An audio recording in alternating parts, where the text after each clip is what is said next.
for this vlog ko po ay magko-crochet tayo.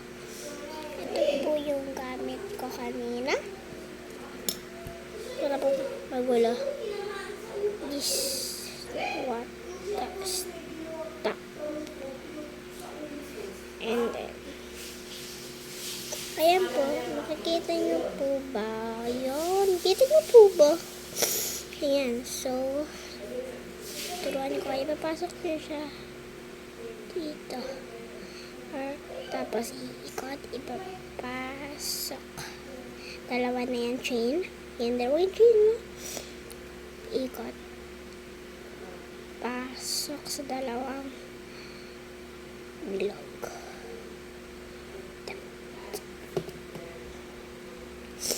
Nakikita nyo na pinalitan ko yung unchanged the color. And ulitin lang natin, yun lang. Ulit lang, and then ayun na guys yung vlog ko. So, uulitin natin yung mga ginawa natin kanina. Hindi yung tatanggalin na.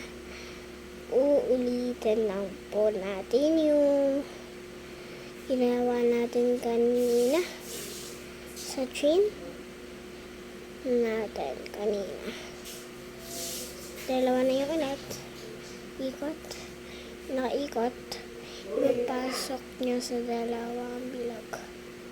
So, nakanayin na kayo. So, yun lang guys. So, kumpisa nyo na yan. So, bye guys. Please like and subscribe. So, okay na yun lang guys yung vlog ko. Bye bye. Thank you for watching.